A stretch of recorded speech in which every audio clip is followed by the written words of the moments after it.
সিংহ ও খরগোশের গল্প পঞ্চতন্ত্র। এক জঙ্গলে এক অত্যন্ত ভয়ঙ্কর সিংহ বাস করত। সে প্রতিদিন অনেকগুলি পশু মেরে খেত, ফলে জঙ্গলের সব পশুরা ভয় কাঁপত। তখন সব পশুরা একত্রিত হয়ে একটি উপায় বার করল। তারা সিংহকে বলল, প্রভু, আপনি যদি প্রতিদিন আমাদের মধ্য থেকে একজনকে খেতে রাজি হন, তাহলে আপনাকে আর শিকারে যেতে হবে না। সিংহ রাজি হল। প্রতিদিন এক একটি পশু সিংহের কাছে যেতে লাগল। একদিন পালা এল এক চালাক খরগোশের। খরগোশটি ইচ্ছে করেই দেরিতে পৌঁছাল। সিংহ খুব রেগে গেল এবং গর্জন করে বলল, তুমি এত দেরি করলে কেন? খরগোশ বিনীতভাবে বলল, মহারাজ, আমি একা আসছিলাম না, আরও এক খরগোশ আমার সঙ্গে ছিল। কিন্তু পথে এক সিংহ এসে তাকে ধরে নিয়ে গেল। সে বলল, এই জঙ্গল তার এলাকা, আপনাকে সে মেরে এখানকার রাজা হবে। এ কথা শুনে সিংহ আরও রেগে উঠল।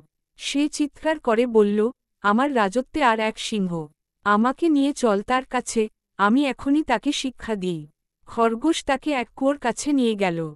কুয়োর জল ছিল একদম পরিষ্কার। খরগোশ বলল, মহারাজ, ওই কুয়োর ভিতরেই সে লুকিয়ে আছে। সিংহ কুয়োর জলে তাকিয়ে দেখল নিজের প্রতিবিম্ব। সে ভাবল, ওই তার প্রতিদ্বন্দ্বী সিংহ। সে গর্জন করে কুয়োর জলে ঝাঁপ দিল এবং ডুবে মারা গেল। চালাক খরগোশটি নিশ্চিন্তে ফিরে গেল এবং সব পশুকে বলল, আর আমাদের কোনো ভয় নেই। সিংহ শেষ। নৈতিক শিক্ষা। বুদ্ধি ও ধৈর্য দিয়ে শক্তিশালী শত্রুকেও পরাজিত করা যায়। এই গল্পটি শেখায়, সব সময় শারীরিক শক্তি জয় আনতে পারে না। কখনো কখনো বুদ্ধিমত্তা ও ঠান্ডা মাথায় চিন্তা করলেই সবচেয়ে বড় বিপদ থেকে মুক্তি পাওয়া যায়। খরগোশটি ছোট ও দুর্বল হলেও, তার বুদ্ধির জোরে সে এক ভয়ঙ্কর শত্রুকে পরাস্ত করেছে।